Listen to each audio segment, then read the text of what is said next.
ಕೆಲಸದ ಏನು ಸಮಸ್ಯೆ ಇಲ್ಲ? ಏನು ಸಮಸ್ಯೆನೇ ಇಲ್ವಾ? ಓ ಸೂಪರ್. ಹಂಗಾರೆ ಹೋಗ್ತೀನಿ ಬಿಡಿ.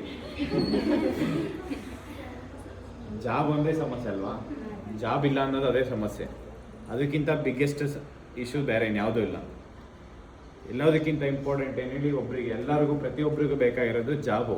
ಇವತ್ತು ಅನ್ಎಂಪ್ಲಾಯ್ಮೆಂಟ್ ರೇಟ್ ಏನಾಗ್ತಿದೆ, ಜಾಸ್ತಿ ಆಗ್ತಾ ಇದೆ.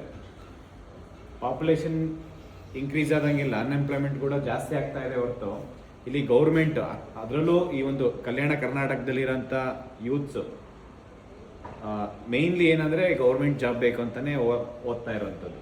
ಹೌದಾ ಇಲ್ವಾ? ಗೌರ್ಮೆಂಟ್ ಜಾಬ್ ಬೇಕು ಅಂತಲೇ ಎಷ್ಟೋ ಜನ, ಲಕ್ಷಾಂತರ ಜನ ಇದ್ದಾರೆ. ಇವತ್ತು ಗೌರ್ಮೆಂಟ್ ಜಾಬ್ ಬಿಟ್ಟರೆ ಸೆಕೆಂಡ್ ಆಪ್ಷನ್ ಅನ್ನೋದೇ ಇಲ್ಲ ಇಲ್ಲಿ. ಇದೆಯಾ?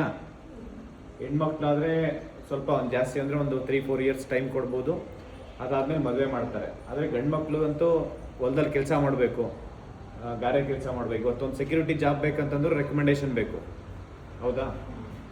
ನಾವು ಇವತ್ತು ನಾಳೆ ಹೋರಾಟ ಮಾಡ್ತಾ ಇರೋದು. ನಾಳೆ ಹೋರಾಟ ನಿಮ್ಗೆ ಎಲ್ರಿಗೂ ಗೊತ್ತಿದೆಯಾ ಇಲ್ವಾ? ಮೆಜಾರಿಟಿ ಗೊತ್ತಿದೆ. ನಾನು ಇಲ್ಲಿ ಹೇಳಕ್ಕೆ ಬರಲಿಲ್ಲ ಅಂದ್ರೂ ನೀವು ಬರ್ತಿದ್ರ ಹೋರಾಟಕ್ಕೆ? ಬರ್ತಿರಲಿಲ್ಲ?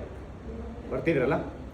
ನಾಳೆ ಬೆಳಗ್ಗೆ 10 ಗಂಟೆಗೆ ಕಲಬುರಗಿ ಜಗತ್ ಸರ್ಕಲಿಂದ DC ಕಚೇರಿ ತನಕ ಒಂದು ಪ್ರತಿಭಟನೆ ಇರುತ್ತೆ. ಆ ಪ್ರತಿಭಟನೆಯಲ್ಲಿ ಹೆಚ್ಚಿನ ಸಂಖ್ಯೆಯಲ್ಲಿ ವಿದ್ಯಾವಂತರೇ ಇರಬೇಕು. ಯಾಕೆಂದ್ರೆ ನಿಮಗೆ ಜಾಬ್ ಬೇಕಾಗಿರೋದಲ್ಲ. ನಿಮ್ಮ ತಂದೆ ತಾಯಿಗೆ ಬೇಕಾ ಜಾಬು?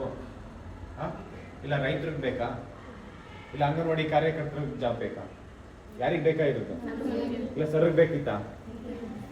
ಅವ್ರಿಗೆ IAS ಆಫೀಸರ್ DC ಜಾಬ್ ಕೊಟ್ಟರು ಅವ್ರು ಬೇಡ ಅಂತಾರೆ ಇವಾಗ. ಯಾಕೆಂದ್ರೆ ನಿಮಗೂ ಅಷ್ಟೇ ಇನ್ನೊಂದು 10-15 ಇಯರ್ಸ್ ಆದಮೇಲೆ ನಿಮಗೆ ಜಾಬ್ ಕೊಟ್ಟರು ಅದು ಯೂಸ್ ಇಲ್ಲ. ಈಗ ಹೆಂಗಿದ್ದಾಗ ಮೋಸ್ಟ್ ಅಂದರೆ ಮ್ಯಾಕ್ಸಿಮಮ್ 25 ಇಯರ್ಸ್ ಒಳಗಡೆ ಇದ್ದಾಗ ಒಂದು ಜಾಬ್ ತೊಗೊಂಡ್ರೆ ತುಂಬ ಹೆಲ್ಪ್ ಆಗುತ್ತೆ. ಕರೆಕ್ಟಾ? ಒಂದು ಎನರ್ಜಿ ಇರುತ್ತೆ. ಆ ಒಂದು ಎನರ್ಜಿಯಲ್ಲಿ ಸಮಾಜ ಸೇವೆ ಮಾಡೋದಕ್ಕೆ ತುಂಬ ಈಸಿ ಆಗುತ್ತೆ. ಮತ್ತು ಈ ಏಜಲ್ಲಿ ನಿಮ್ಮ ತಂದೆ ತಾಯಿ ನೋಡ್ಕೊಳ್ಳೋ ಅಂಥ ಏಜ್ ಇದು ತುಂಬ ಇಂಪಾರ್ಟೆಂಟ್. ಕರೆಕ್ಟ್ ಅಲ್ವಾ? ಹೌದಾ ಇಲ್ವಾ?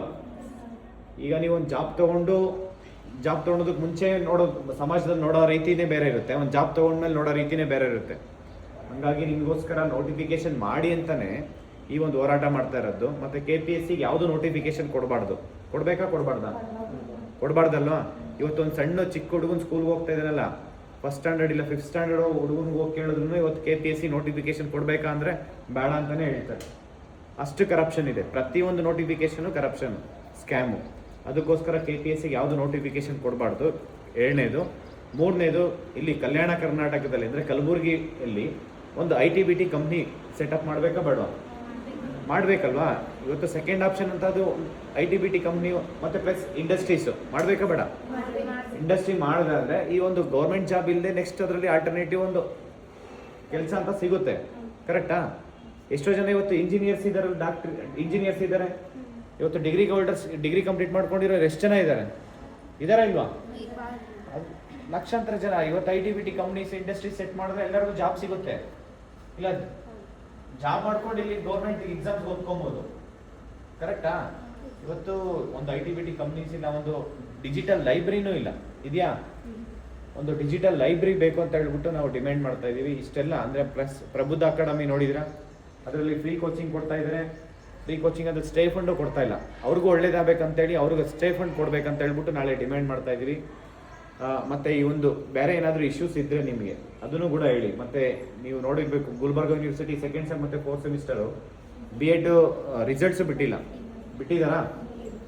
ಆ ರಿಸಲ್ಟ್ ಬಿಡಬೇಕಂತ ನಾಳೆ ಡಿಮ್ಯಾಂಡ್ ಮಾಡ್ತೀವಿ. ಮ್ಯಾಕ್ಸಿಮಮ್ 10 to 15 ಡೇಸ್ ಒಳಗಡೆ ರಿಸಲ್ಟ್ಸ್ ಬಿಡಬೇಕು. ಅದಕ್ಕೋಸ್ಕರ ಇದೆಲ್ಲ ಸೇರ್ಕೊಂಡು ಎಲ್ಲರಿಗೂ ಈ ಎಲ್ಲ ಸಮಸ್ಯೆಗಳನ್ನು ಬಗೆಹರಿಸೋದಕ್ಕೋಸ್ಕರ ನಾವು ನಾಳೆ ಹೋರಾಟ ಮಾಡ್ತಾ ಇರೋದು. ಈ ಹೋರಾಟಕ್ಕೆ ಹೆಚ್ಚಿನ ಸಂಖ್ಯೆಯಲ್ಲಿ ಹೆಣ್ಮಕ್ಳು ಬರಲೇಬೇಕು. ಯಾಕೆಂದ್ರೆ ನಿಮ್ಮ ಮನೇಲಿ ಜಾಸ್ತಿ ವರ್ಷ ಕೊಡಲ್ಲ, 2-3 ವರ್ಷ ಇಲ್ಲ ಕೊಡ್ತಾರೆ ಓದೋದಕ್ಕೆ ಅಂತೇಳಿ ಅಲ್ವಾ? ಹಂಗಾಗಿ ನೆಕ್ಸ್ಟ್ ಏನಾಗಂತ notification, upcoming notification event of calendar ಇರಬೇಕು. ಆ ಕ್ಯಾಲೆಂಡ್ರು ವಿತಿನ್ ದ ಟೈಮ್ ಲಿಮಿಟಲ್ಲಿ ನೋಟಿಫಿಕೇಶನ್ ರಿಕ್ರೂಟ್ಮೆಂಟ್ ಕಂಪ್ಲೀಟ್ ಆಗಬೇಕು. ಅದಕ್ಕೋಸ್ಕರ ಈ ಹೋರಾಟ ಮಾಡ್ತಾ ಇರೋದು. ಎಲ್ಲರೂ ನಿಮ್ಮ ಸ್ನೇಹಿತರನ್ನ, ಒಬ್ಬೊಬ್ರು ಕಡಿಮೆ ಅಂತಂದ್ರೆ ಎಷ್ಟು ಜನ ಕರ್ಕೊಂಬರ್ಬೇಕು? 500 ಜನ. ಎಷ್ಟು ಜನ? 1000? 50 ಜನ? 50 ಜನ ಕರ್ಕೊಂಬರ್ಬೋದಲ್ಲ? ಅಲ್ಲ, ಇಲ್ಲಿರೋರು 50 ಜನ ಬರೋದಲ್ಲ, ಒಬ್ಬೊಬ್ರು 50 ಜನ ಕರ್ಕೊಂಬರ್ಬೇಕು. ಆಗುತ್ತಾ? ಆಗಲ್ವಾ?